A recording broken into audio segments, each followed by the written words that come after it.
Roll call, please. Vice Chair Moser, Here. Board Member DeBard, Here. Board Member James, Here. Board Member Laughlin, Here. Board Member Manera, Here. Board Member Whalen. Absent, Okay. for the record. Let's stand for the Pledge of Allegiance.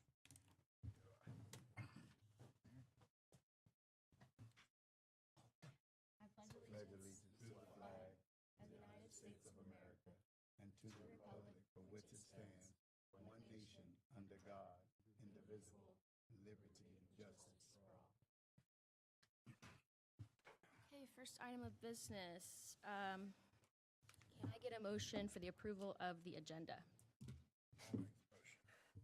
Okay, I have a first and a second. Anyone say no? All in favor? All in favor? Aye. All opposed? Okay, moving on, approval of today's, or of the former meeting's minutes. I'll make the motion. Okay, we have a motion. Do we I'll second it. have a second? Again, what do I say? All in favor? All in favor? Aye. All opposed? Okay. Comments from the public on non-agenda items today? Okay, seeing none. Comments from board members? All right.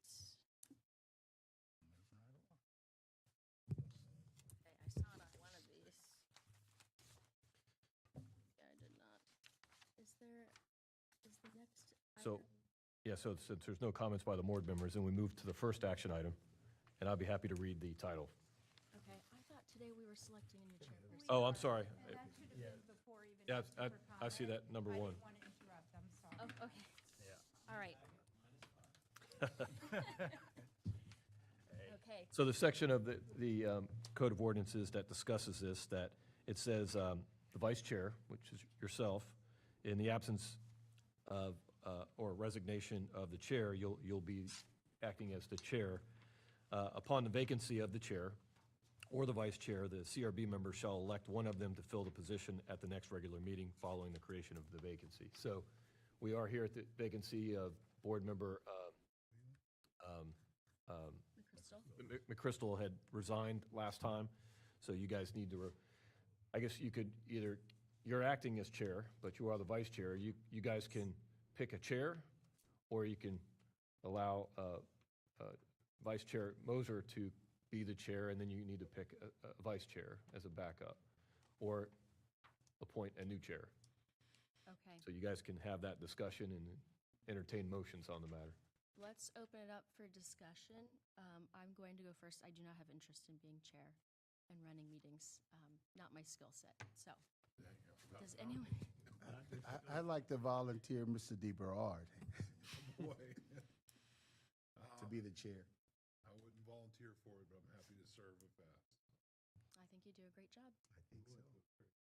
Does anyone else have anything? So we need a motion, correct? So is that a motion? I so move that Mr. DeBerard be voted in as the chair. Second? All right, all in favor? Aye. Aye. All opposed? Okay, motion passes. Let me Proceeds. hand the reins over to Mr. DeBerard, who I'm sure is going to do a fabulous job.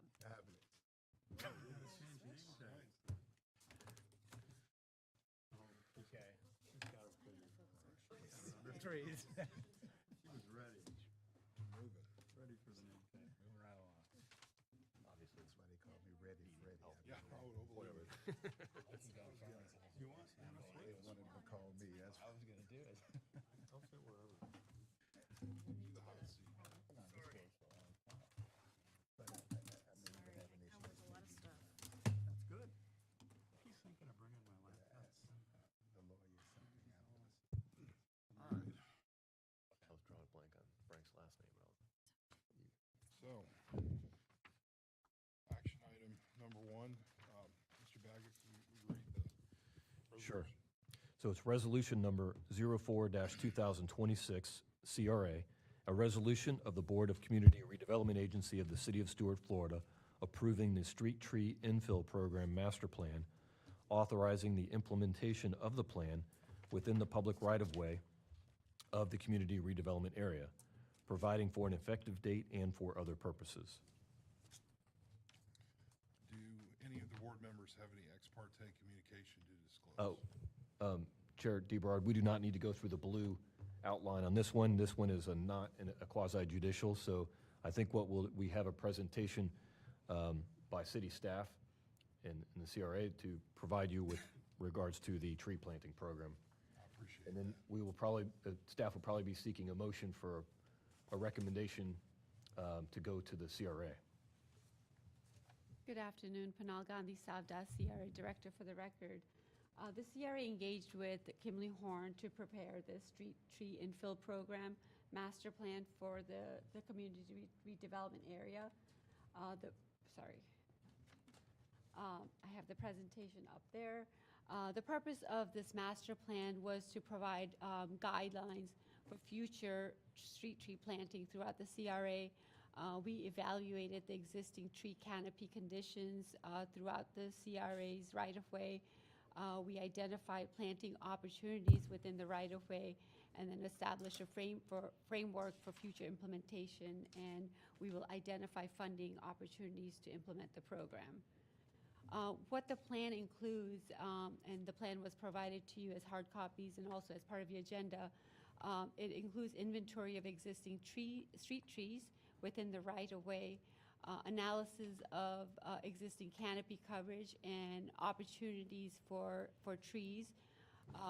We also identified planting locations within the right-of-way and recommended tree species and also prioritized areas where there are opportunities to plant trees.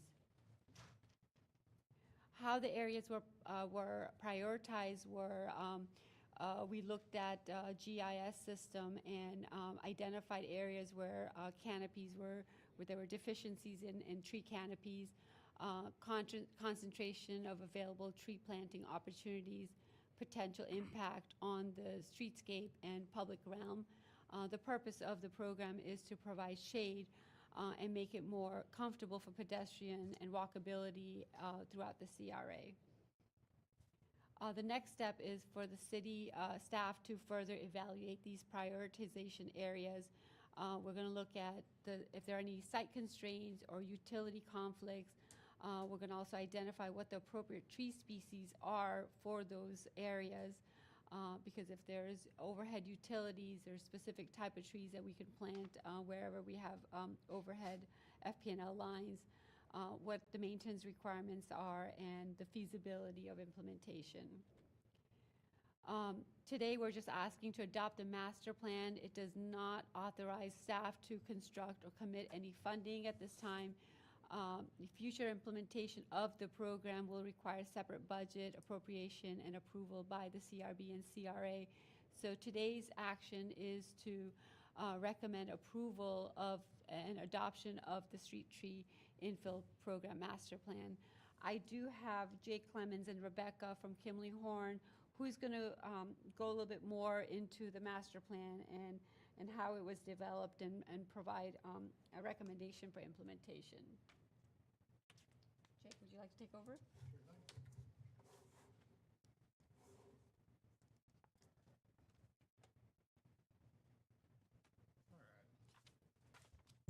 Can everyone, is this? You should be on. Hi, everybody. My name is Jake Clemens. I am a landscape architect with Kimley Horn and Associates. Mr. Clemens, before you get started, I think we'd swear you in. Sorry. No, it's not quasi judicial, so it's not necessary at this point. The next agenda item, we will. All right, please go ahead. Yes, sir. Sir, if you can get closer to the microphone, though, so it can be Sure. recorded. Can everyone hear me now? Just better. There it goes. Okay. Can everyone hear me now? All right. So, reiterate again, my name is Jake Clemens. I'm a landscape architect with Kimley Horn and Associates out of our Vero Beach office. It pleases me to be here today to present the City of Stewart's Community Redevelopment Agency Street Tree Infill Program. Today, we're going to go over the project's objectives overview, the plant palette that we chose for recommendation, the design and implementation tools that we developed for future use in the project, as well as the zone mapping and phasing for the project. To touch on project overview, like was stated earlier, the bounds of this project were the CRA, which is 1,200 acres roughly, makes up about 19% of the city of Stewart. The project objectives, like was stated earlier, was for us to assess the existing canopy conditions and locate and identify opportunities for future street tree infill. What you see here is the list of 18 trees that we have comprised based upon 2 former approved street tree programs, one being the residential tree planting program, the other being the federal highway tree program. The rest of the trees were recommendations from city staff and other stakeholders. You'll see here at the bottom, you have a blue and an orange square. These indicate whether the trees that you see within the 18 up here are a part of those lists or not. So within that full program you have there in front of you, I selected just the single sheet for live oaks. We don't feel the need to go through all 18 trees specifically for this. You will notice that in the bottom left-hand corner of the image, there is a identifier there showing the locations of the trees that are depicted in the depicted on the sheet. These are real pictures. We just digitally enhance them to show, to make the tree jump off the page a little better, but while still providing real-world context.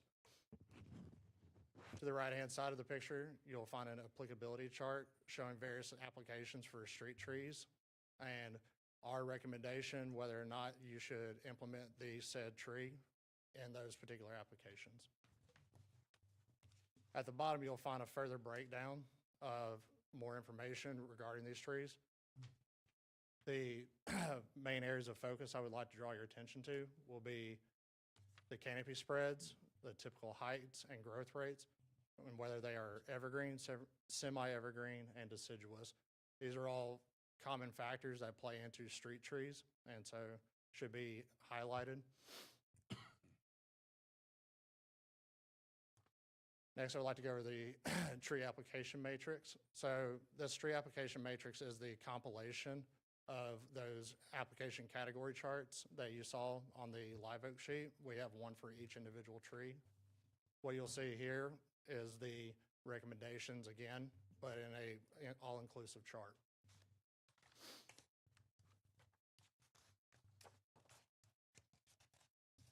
Next thing I'd like to touch on is where a little bit of reality sets in with doing street trees is utility corridors and how do we handle those types of applications. You know, we all would love to throw big, beautiful live oaks everywhere we can, but that's not always the case. Our friends over at Florida Power and Light developed a policy called the Right Tree, Right Place policy. It's a 5-step policy. More or less, you can delineate from it that they say in order to keep trees away from their power lines, depending on the type of species and its height, there is certain setbacks, like large trees should be at least 50 feet away. That would be trees such as the American elm, live oak, gumbo limbo, and other species of such.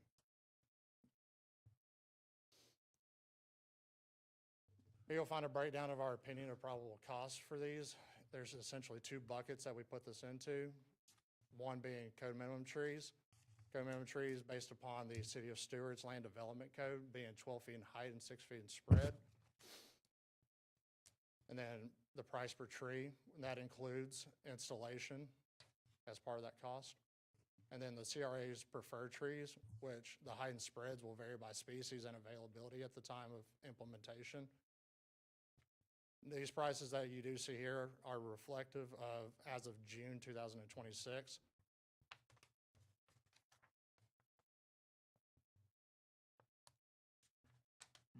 Okay, getting into the meat and potatoes of this project. This is the CRA overall zone map.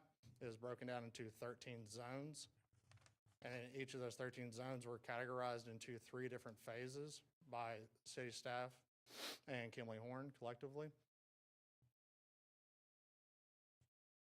Ultimately, this number here shows the number of opportunities based upon one large canopy tree at every 30 linear feet within the opportunity areas. We'll go over this a little further in detail when we get into the enlargement.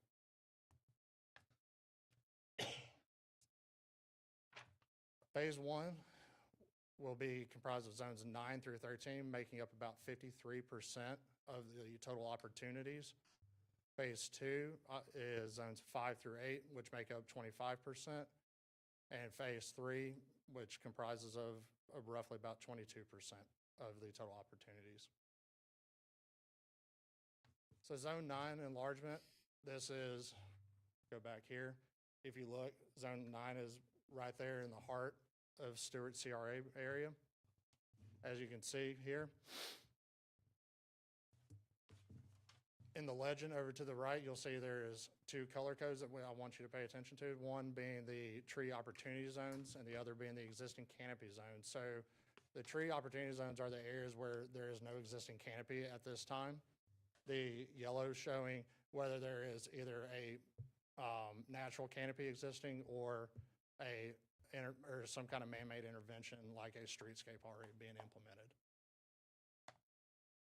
Can't really see it from here. I know you can see it on the sheets. You'll see a little number indicated on top of those green zones. Those are the number of total opportunities within that green zone per each individual spot. So, and again, it goes back to the 1 tree for every 30 linear feet. Again, I appreciate y'all's time. And to go over in summary what we just went over, we talked about the project objectives and overview, the plant palette, the future design and implementation tools, and the zone mapping and phasing. Any questions? I have a few, but I don't know how you want to do this, if you want to do one or. Please go ahead. Okay. First of all, I just want to say a big thank you to CRA staff and to the consultant. Myself and some of my current board members and fellow board members pushed for this over the last few years, and we're so excited to see it coming to life, and to see that we've got a plan for how we're moving forward.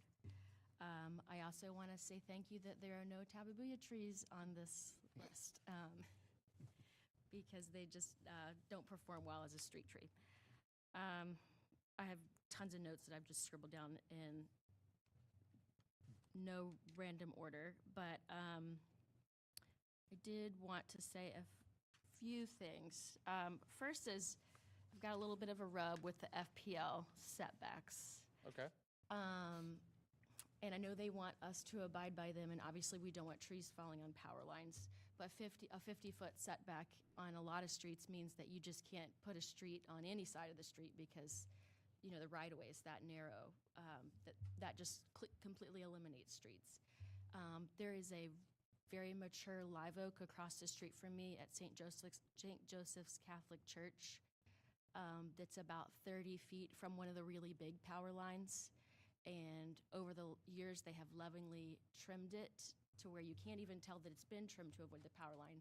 But I would like to implement more of a strategy of let's limb our trees properly so that we can have shade on our streets and have more comfortable streets, especially in the downtown and the CRA area. So just something to consider.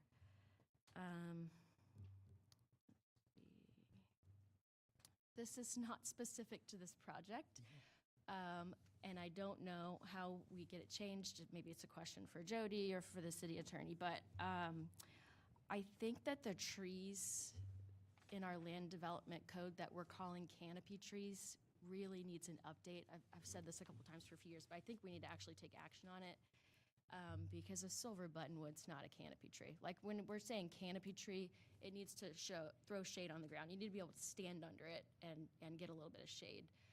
That's just the one that stands out here.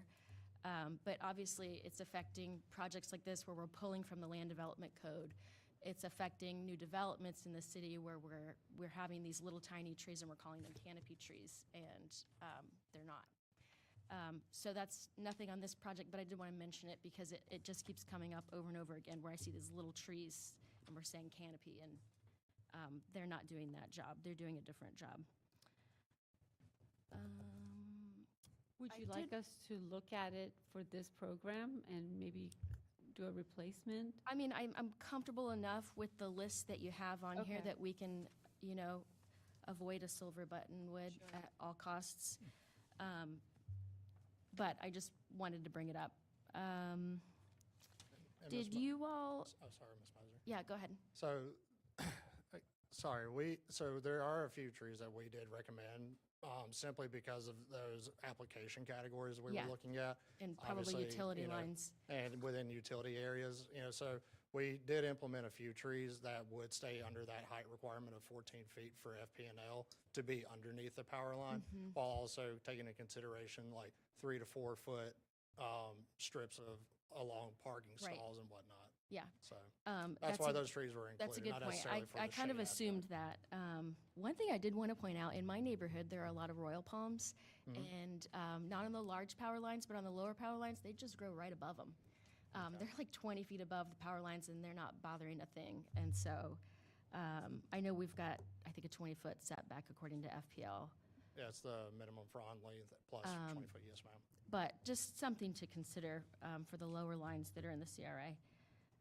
I did want to ask if we consulted any of our neighboring cities that do have healthy tree canopy in terms of species and in terms of, when we don't have a lot of space, or how are they getting the soil volume for those healthy trees? I'm thinking of West Palm, I'm thinking of Delray, where they've got some pretty good-looking species in their downtowns. And maybe that's next step. But No, ma'am, no, we did not consult any outside agencies, but that is something we can look into going forward. okay. And another one I would say is check with Extension. I know that our unofficial tree planting group has met with them, and, they've definitely got their own thoughts on what are appropriate trees in our streetscapes. We've shared those lists with Family Horn. And then Yes, we're okay so with that's them? where the trees that are not indicated by blue and orange, the rest of those trees came from those lists. Great, awesome. Thank you guys so much. I'm really looking forward to next steps and getting some trees in the ground. Absolutely.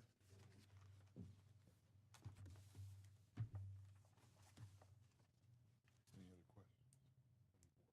I just have a real basic question. The keys on the different zone maps that list the numbers, where is that cross-reference to the specific breed of tree? I don't think they've gotten. Sorry, say that one more time.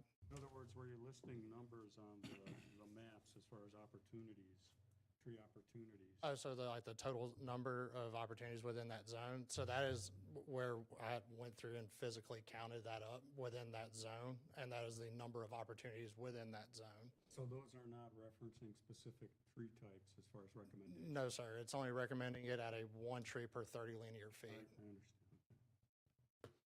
So obviously, those numbers can flex left and right. If you wanted those numbers to go up, we could obviously condense that down. We just went with a conservative 1 tree for every 30 linear feet. apologize. We'll identify the specific trees once the master plan is approved, and then we'll go to specific areas and what's the appropriate trees for that area. Thank you. Just one comment. So once we give our recommendation, it has to go to the CRA and the CRB and then come back before you all implement anything. Is that what I understand? So CRA, it'll go to CRA to approve the master plan, then we'll look at the phase 1 area and really dive into it and identify what appropriate trees we can place in those areas, and that's, you'll see a more specific plan Okay. come before you, and also the cost. That was the other question. I noticed you said that the cost per tree, and there was a specific date. Will that change if we, get later into the process? Will it either increase or decrease? It could go either direction depending on market availability and prices at market at that time of implementation, yes. So that's why we were very adamant to say it was from June of 2026. Yeah. So did we put in precautions, or did we put in your budget, when you prepared that budget, for an increase? Yeah, so for 2027, I do have this project identified in my budget. Once we have a more specific plan and cost estimate, if I have to do a budget amendment, I'll bring the budget amendment along with the specific plans to the board for approval.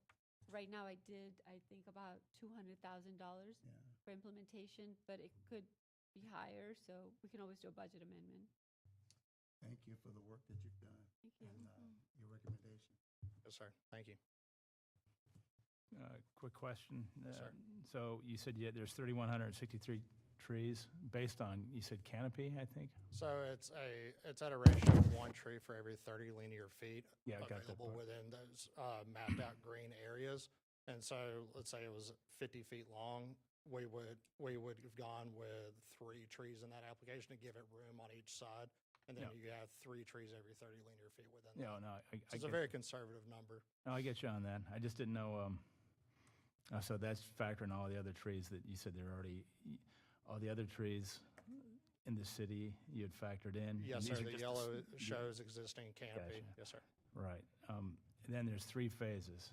Is this, Pennell, maybe you might know, but maybe you both know, is this 3 phases for, all planned for 2027, or can it be phased through multiple years? It could be multiple years, Good, so then- depending on the cost.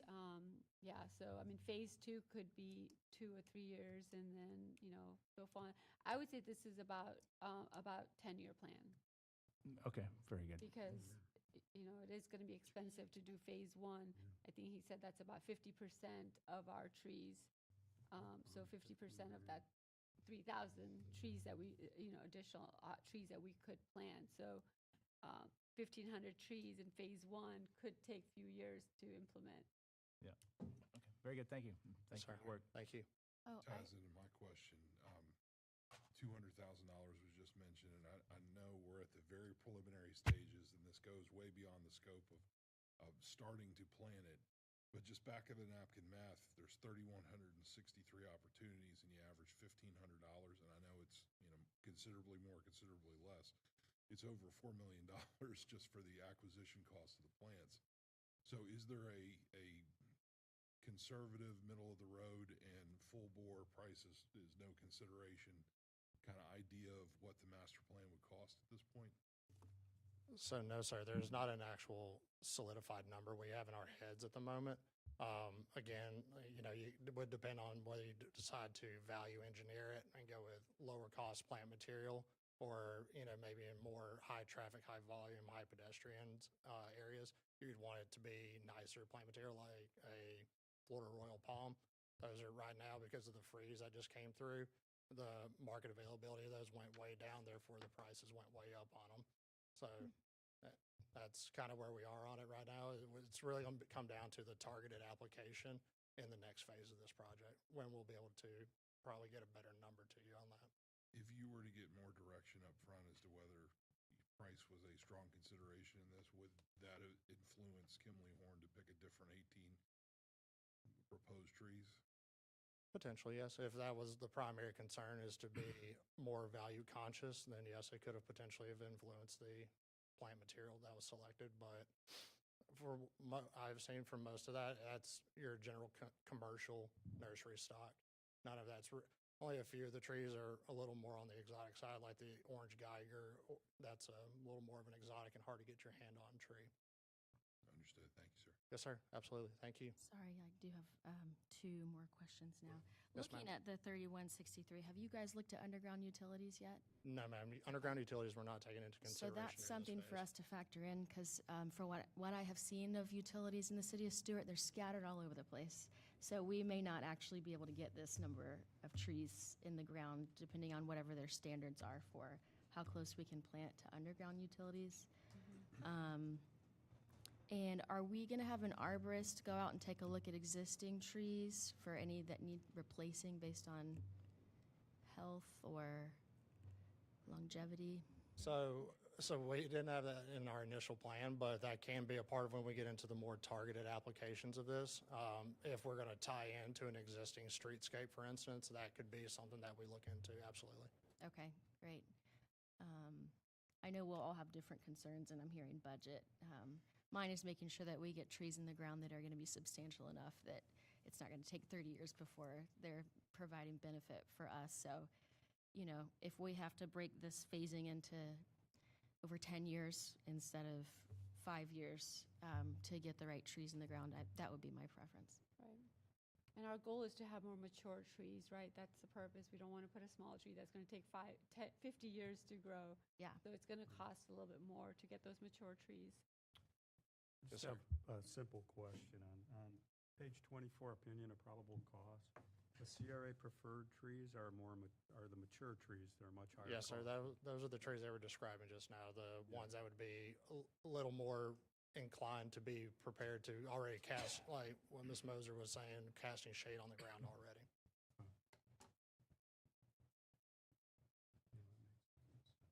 Any other questions for Mr. Clemens at this time? All right, thank you, sir. Thank you all.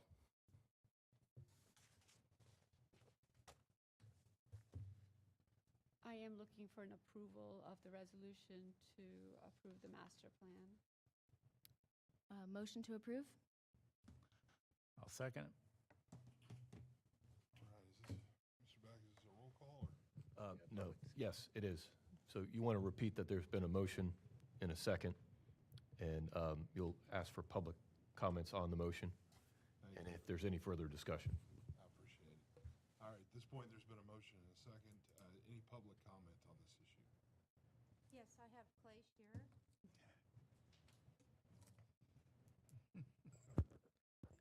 Hello, friends, former board member colleagues.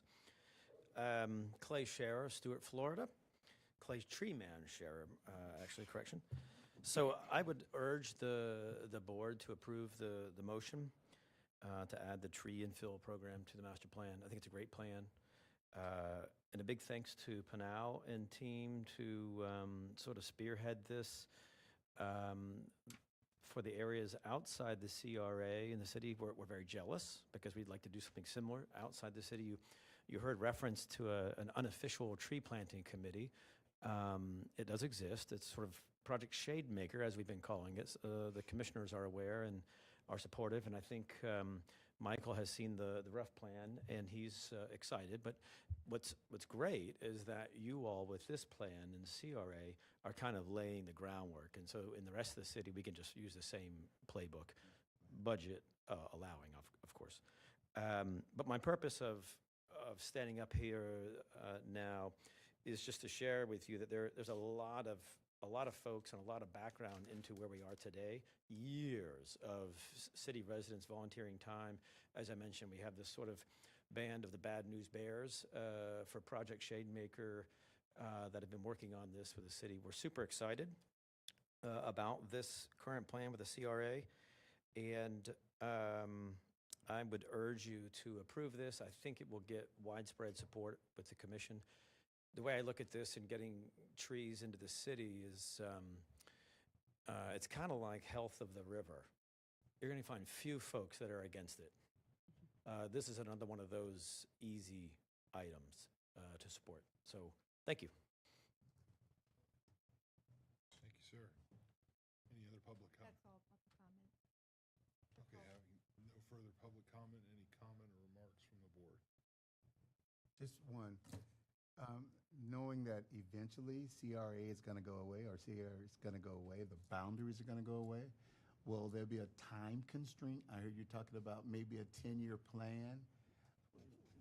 Will there be an issue 10 years from now that we're going to have to come back and address? Well, I'm not familiar with the CR is going to go away.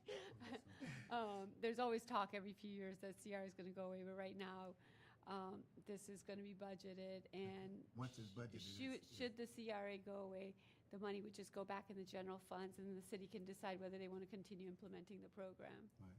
I understand the urgency of us approving this plan so we can start the work. Right, yeah. Thank you. All right, hearing no other comment, take a vote. Take the vote. Board Member Manera? Yes. Board Member Laughlin? Yes. Board Member James? Yes. Excuse me. Right. Sorry. Member DeBarr, Yes. Chair DeBarr, sorry. Vice Chair Moser? Yes. Okay, All right, motion you. passes. motion passed. Resolution passes.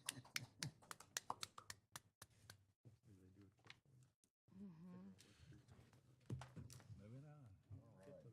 And then, And Mr. Baggett, if you have reading of the next resolution. Yes, so next action item is resolution number 50-2026, a resolution of the City Commission of the City of Stuart, Florida, granting a major urban code conditional use to the property located at 228 Southwest Dixie Highway, as described within the attached legal description, granting approval to deviate from on-site parking requirements as outlined in section 3.0103A3 to allow off-site parking to renovate the existing 1,170 square foot building and to include a 452 square foot building footprint expansion to allow for kitchen area and a 369 square foot covered outdoor seating area, providing for an effective date and for other purposes.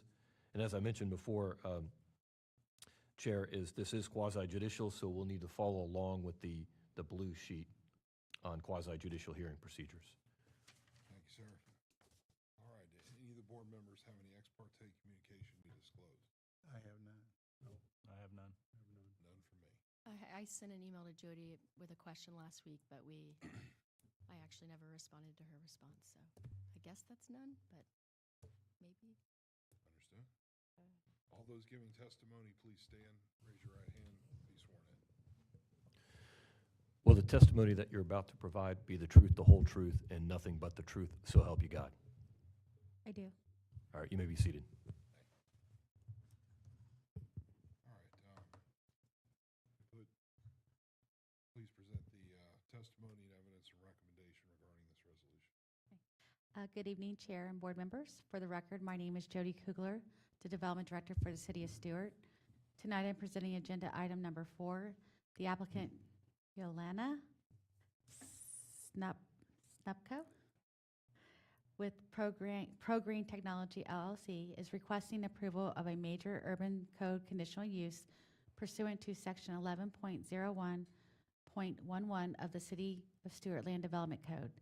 The property is located at 228 Southwest Dixie Highway and is also located within the Community Redevelopment Special District. Pursuant to the Land Development Code public notice requirements, the applicant provided notice on June 22nd, 2022, mailed 300 notices, and also additionally put up 3 signs posted on the property with the same information. The 0.15 acre property outlined in red is located at 228 Southwest Dixie Highway within the community redevelopment area. The applicant is proposing an infill redevelopment of the site by renovating the existing 1,170 square foot building for the use of a restaurant with both indoor and outdoor seating. Proposed site improvements include a 452 square foot building expansion, a 369 square foot covered outdoor patio, and on-site landscaping, pedestrian benches, bicycle racks, a trash enclosure, a grease trap, and addition of 5 parallel on-street parking spaces adjacent to the site, consisting of 2 spaces along Southeast California Avenue and 3 spaces along Southwest 3rd Street. The site will not provide vehicular access, and all required parking for the proposed restaurant use will be accommodated off-site. The zoning is your urban center, which is exclusive historic downtown characterized by relatively dense walkable mixed-use development pattern generally located at or near the established downtown area. The urban center is the most urban in terms of density, mix of uses, pedestrian activity, historic restoration, and civic cultural venues.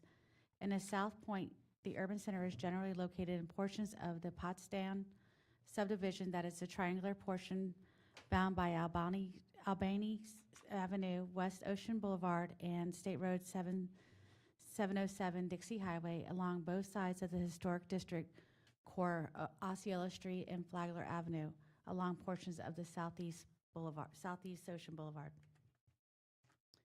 The future land use is downtown redevelopment. As a designation applies only to the land within the city, within the Stewart Community Redevelopment Area. Generally, uses permitted include low-density residential, multifamily, residential, office, commercial, recreation, lodging, public facilities, conservation, and mixed-use projects. Individual projects and sites may consist of single use. However, the mix of residential use and non-residential uses shall be required within a designation as a whole. Also, electric distribution substations are allowed. As you can see, the adjacent properties and the existing uses and zoning and land use designations consist of all downtown future land use, and also the zoning district is urban center. The applicant is requesting a major urban code conditional use to request approval of deviation from the urban code to allow all on-street parking to be allocated off-site pursuant to section 3.01.03. Parens 3 of the Land Development Code. As you can see, this is the waiver table that was located on their site plan. The site was originally developed in 1960s as an automotive service garage and contains an existing 1,161 square foot building situated at the southwest corner of the property, adjacent to the intersection of Southwest Colorado Avenue and Southwest 3rd Street. The proposed redevelopment includes the adapted reuse of the existing building as a restaurant with indoor and outdoor seating. To accommodate the proposed use, the applicant is requesting an expansion of the existing building footprint to provide an additional kitchen space. The site plan identifies the proposed building expansion, landscape, outdoor seating areas, bicycle parking, pedestrian amenities, and a trash refuse collection area. Parking for the development will be accommodated through adjacent on-site parallel parking spaces along the Southeast California Avenue and Southwest 3rd Street. The proposed development is anticipated to generate approximately 158 average daily trips. During the AM peak hour, the site is expected to generate 2 total trips, consisting of 1 inbound trip and 1 outbound trip. During the PM peak hours, the development is projected to generate 20 total trips, including 11 inbound trips and 9 outbound trips. The proposed architectural style is a shop front frontage, which is consistent with the preferred frontage type identified in the urban code. Although the design incorporate operable garage-style doors, their inclusion does not classify the building as a garage. Rather, these doors function as an operational storefront glazing system similar to the folding glass wall systems commonly installed on restaurants throughout the downtown area. This design enhances the pedestrian experience by creating an open, active street frontage while maintaining the appearance and functionality of a traditional storefront. The landscape plan includes 1 Daffodil holly, 1 American holly, 1 southern magnolia, 5 Montgomery palm trees, and 7 dwarf trees, jasmine shrubs. Additionally, landscape materials include cocoa plums, hedges, crotons, gardenias, and irises, which provide foundation planting, screening, and aesthetic enhancements throughout the site. These are the recommendations that staff has formulated.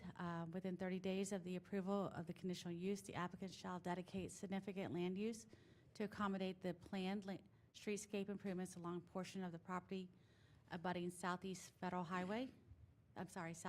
Dixie Highway as depicted on the site plan. The CRA will provide the legal description and survey necessary for the transfer.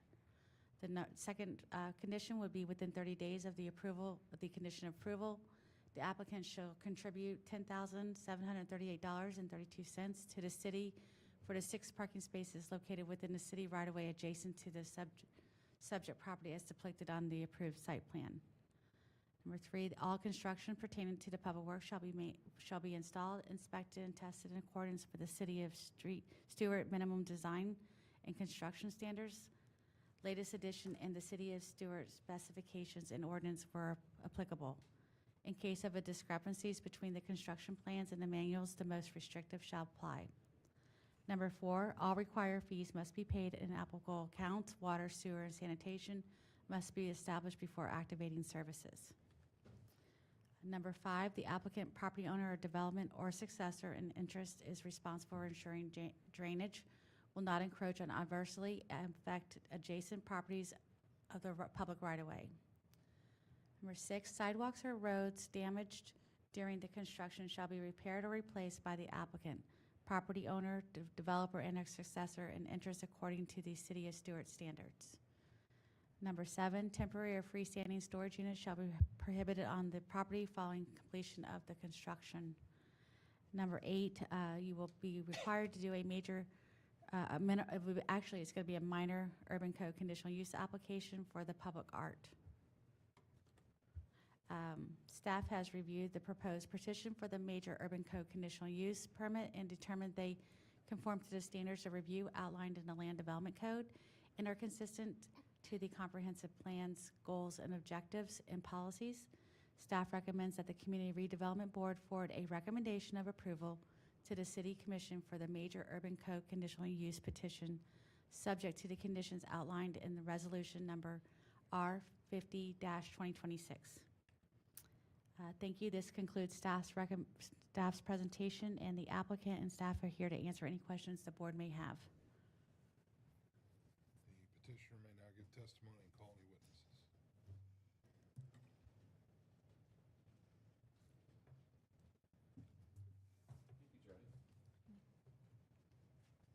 Leo Giangrande with Giangrande Engineering and Planning, representing the owners. I think that presentation, Britt said it all. We're very happy with staff working with them for a good period of time. From a local resident, I think this will be a good use for that building, what we need down there. It's a difficult piece of property to get something that can actually function in there. So I'm happy with the team effort, the architect, what they put together. But basically, I'm here to answer any questions you guys may have, any concerns you have, and hopefully I got some good answers for you. I got a question or two. Wasn't that briefly a restaurant about 10 years ago that occupied the space? My office was across the street. I don't remember that being a restaurant. There was that or the building? I think it was in the other direction. I think there Okay. was some repair work being done in there a while ago, but it hasn't had love in a long time. Okay, this was good 10. Yeah, that building 12 needs some years. love. Okay. I have a question as well. You might have been thinking of Burger Shack. I don't know. Am I understanding those public parking spaces on California and 3rd Street, will those only be exclusively for this property, or they'll still be public parking? They will still be public It parking. will still be, okay, thank you. So there's an agreement in place that they'll purchase the off-site, and then they'll be open to you and me or anybody else. Okay. I have a couple of questions. It ties into that last question. Now, there's going to have to be, well, number one, adding public parking on that road would shrink the road. It's fairly wide road as it is. But do you know, two things, how wide the lanes are? I was looking at the blueprints, and I didn't, If you don't mind, I'll jump in on that, because we had a lot of coordination with that. There's some future work being planned. okay. So that's not just depicted and go, no, look, we fit a few spaces in. So it has to do with the widths that we required and what we have in there. I don't recall off the top of my head, but we weren't shrinking them. I think CapTech Engineering was doing the off-site design work, so we actually got their CAD plans, overlaid them on what we have, and they should comply with the city's parking regulations as far as the spaces and the lane widths. Very good. Yeah, because that was my concern initially, but I would, driving past there, I'm like, Yeah, if we okay, ended it up could- with lanes that were too narrow, I'd hear about it a lot. Well, that was my lead-up question, was have we spoke to Fire and Rescue? Has this been presented to them so they know what, because a lot of times we don't want to put the first responders in a situation where they can't get their vehicles through there. We have coordinated with trash as well, so it's actually a very similar thing of, your trash truck actually has a worse turning radius than your fire engine. So we have the coordination, so they shouldn't have any issues. I don't recall, like I said, we've been working on this for a little too long, but I don't see any issues with emergency Fire and services. rescue. Yeah. And then that leads, and you mentioned another concern had here was I didn't see on the presentation where the dumpsters or the trash would be located. It's kind of on the rear to California, I believe, and they'll have to manually, yep, back to that one. Looks like it's on Third. So on the third? bottom right, come out of the building right out there, so they'll actually push them out and then take them back in. Okay, so how is, let's just hypothetically, if there's a car parked in that spot, how is the trash guys going to be able to get the trash, even if it's pushed out? Well, they'll be pushing out, and I think there's, you've got other businesses going along there. They wouldn't be putting it in a parking spot. No, well, I understand that. I'm I just think thinking, there's because a the trash, sidewalk over in that area, if you got some area in front of the sidewalk. I don't have that answer. If you go to the signing and striping plan, I don't know if it's in the presentation, it was in the agenda packet. It wasn't in the presentation. Okay. No. I didn't see it in the presentation. Also, in the exhibits, in the backup on your application, there was a exhibit showing the garbage truck routing through there. okay. The I didn't turning see radius. that. Yeah, I might have was- missed. Yeah, we missed did that it like an 'cause- auto turn they exhibit, did which it all, has the yes. truck and Right. shows where the wheels and the 'cause I'm just, bumper were overhang and all that. I'm just thinking of the garbage truck drivers, like, what guys approve this, as they're cussing, as they're trying to get in there without bashing any Yeah, cars? you and- know, we all love this city too, and we walk around down there and you're like, why does this have to be this way? And I don't think we're creating any of those conditions Okay. that would warrant that situation. Okay. Thank you. Oh, one last question, maybe Jody knows. I saw in there, because one of the other questions I had was, who pays for the additional parking and road work? That was on packet page 80, surrounding sidewalk, paving, curbing, drainage, and striping. And I saw in this presentation a dollar amount of $10,738.32. I would think that some of the curbing and such might be more than that, but maybe not. Yeah. So I can answer that question. That's just to pay into the parking improvements for the off-site. Any of the curbing and everything is the applicant's responsibility. Okay, very good. And Good if to you know. notice on the screen, I did put in the, there's truck turning radius, there's sanitation truck radius. Ah, very good. So it's the applicant's nickel to do all of that work. That was just the pay to get into the parking pool on Yes. off-site. Okay, all right. So that'll require a public works permit, all the typical stuff to go through review to make sure it meets Oh, all yeah. city standards. And if you notice, that was one of the conditions of approval, that they had to meet our standards. And there is a Public Works standard requirement manual that's online that they have to meet. And they've already had preliminary engineering that's been approved by CapTech before it was presented to tonight's meeting. Okay, thank you. Thank you. You're welcome. I have, does anybody else? Okay, I have a couple of comments. First, I want to say, I don't know, in the 7 or 8 years I've been driving by this property, this is exactly what I've always wanted to see done with it. Instead of us tearing it down and, building something new, we're taking the approach of adaptive reuse, and we're reusing this building. So I'm excited to see us preserve it, because I think it could be really cool and a great asset to the city. I know oftentimes we get really caught up on parking in the city of Stewart.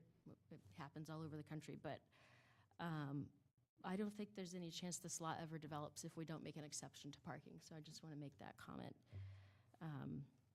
Otherwise, it's just going to sit there forever and keep, This definitely decaying. took some urban infill creativity Yeah. and making it happen. And just to note to my board members, a lot of great, really healthy downtowns are easing their parking restrictions right now, and it's only making them more vibrant and more successful.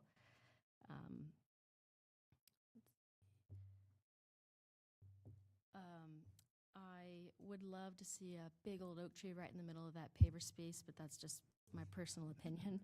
And I got back from a couple weeks in Europe, and those, lovely restaurants where there's a big shade tree in the middle makes a big difference, especially for this restaurant to be used all 4 seasons.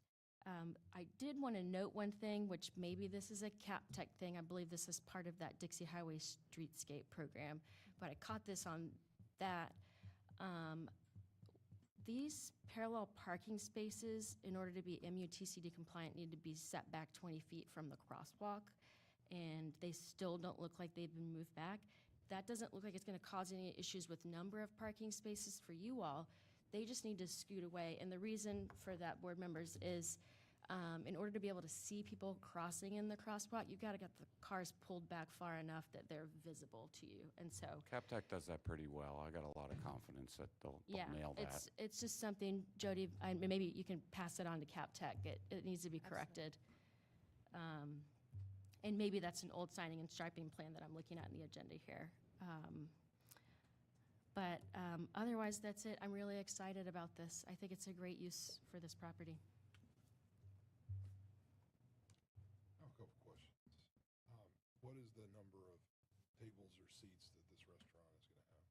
16. You got the number right there in front of you, I think. I can't read it. I'm getting old. I can't, you know, It should be. telescope. Those two tops? Table there. Yep. Mr. Snopka, Ms. Snopka, would you like to? So the number of seats is 16 seats. So it's 16 total seats. It's Yes. not 16 tables. Yeah, it's Very very small. intimate. And how many staff members would generally be at the restaurant at any given point? So on the plans, it says 4 employees will be during working hours, and it looks like there's going to be 6 tables. That's probably the max. 4 employees was like the most conservative way of looking at it. You'd probably end up with 2. Probably going to be something similar to the burger place that was on the other side of the circle over there. I don't know if you remember that place. Get in, you get out. And I think you touched on this before, but I just want to be explicit about it. The road width is not changing on 3rd Street?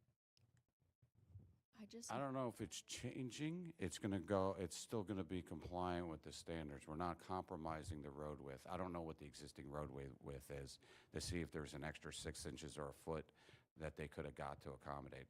I could say typically with this layout, you want to get your minimum amount of asphalt so you can have your more amount of green area and more planting area. And that's what they would go with. But I didn't see any issues with widths. For reference, I just quickly measured it based off of that signing and striping plan in Google Earth. It looks like the lanes are going to be 11.5 feet. If I were designing this, I'd That's make pretty them good. 10 feet wide. So 10 feet is plenty wide, 11.5. People are still going to speed right by it. So it's 11.5 no is worries pretty for healthy. fire or waste. They'll be just fine. At what point was there consideration for 6 parking spots? It looks like there was some diagrams that had a handicap spot on the. I've drawn a lot of different things. There's no, I don't know the chronology of, I know we worked a lot with staff, and staff has been fantastic. A lot of it had to do with coming up with the best use of this property. I agree with a lot of your comments you said. I don't know what else you could do there. If we knocked it down and we said we're starting from scratch, what could you do? You're like, I don't know, one teeter-totter. So we did as much as we could do to make it a pleasant experience for the people that are going to attend there, as well as making it safe for them to be potentially being outside and any cars creating problems. I just want to make sure I'm clear on what the ask is, because some of the documents they're asking to be voted on still say 6, so the ask is for 5 spots. it's 5 parking spaces that they're asking for. So there's not going to be any handicap spaces. However, the restaurant will be handicapped accessibility. And the sidewalks leading up to the restaurant will be also handicap accessible. Thank you. So- All right, just with the proposal that we amend the documents to reflect the 5 spots, so everything Yes. is uniform, that's my only suggestion. It's nice to be right. Want everything to match. Any other questions or comments from the board? I got a quick, what's going to be the theme of the restaurant, and what sort of percentage will be sit-down versus in-and-out, takeout type of activity? think the theme is still being evaluated. The poor owners, and I only say that because they've been tremendously patient. If we had a theme, we might have lost a theme already from how long it took to get to this point. I could see the use being majority of takeout. It'll accommodate, almost similar to like what you would have, what happens at a pizzeria. Maybe what happens at some of our ice cream shops downtown, something like that. It accommodates people if they want to sit there, but you probably get pedestrian grab and go. I mean, are a number of the parking spots going to be, 5-minute type of parking No, spots? or- I Okay, shouldn't have any nothing like- restrictions whatsoever. Okay. Thank you. Yeah, if you wanted to sit down and talk to your mom for a couple hours, you could stay in the spot. That would make my mom happy. I have one more comment. Sorry, because I didn't see it on any of the presentation. There's a big old city parking lot right across California. I don't know how know. many spaces there are, maybe 50-something, but that's a public lot. We exhausted that angle. I did all kinds of off-site analysis to come up to an equation that worked for Not everybody. for you all to use, I'm just saying for patrons to park in. Yeah, well, it's the same thing as here. Would you park on the other side? I mean, my office used to be across the street at the Kibbe Wagner. We would park across the street and run across the railroad tracks.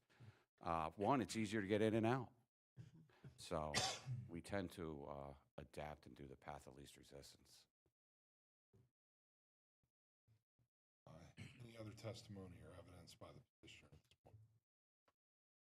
Any other comments by the board? All right, we'll conclude the evidence, ask board members to deliberate in public, ask them to cite the facts being considered and state their position and formulate a motion.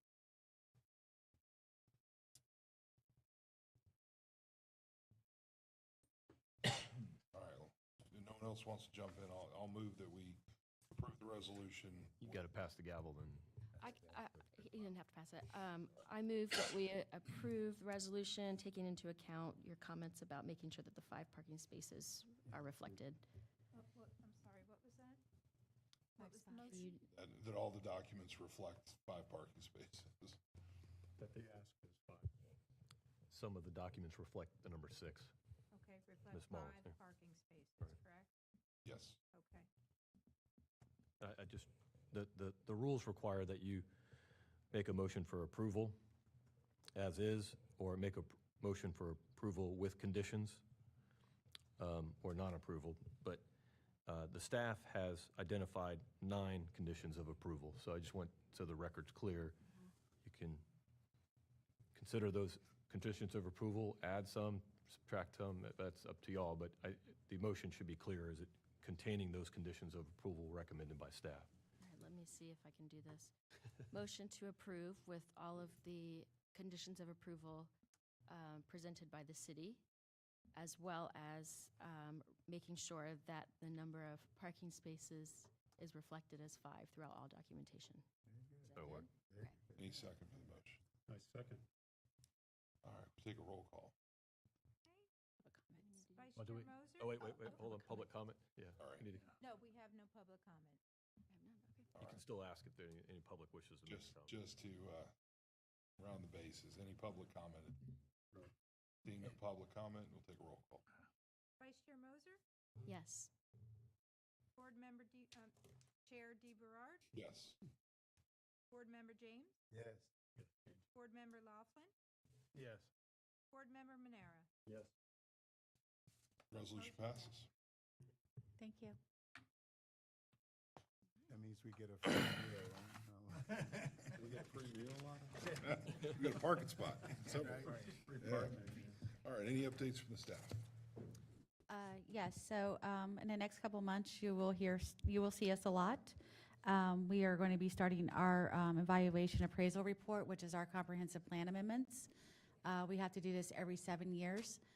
So we're in the process of obtaining our consultant, and we'll be bringing a lot of those recommendations or looking for some recommendations from this board. So you'll see us a lot soon. All right, at that point, we will adjourn the the meeting. Get your gavel. Watch some soccer.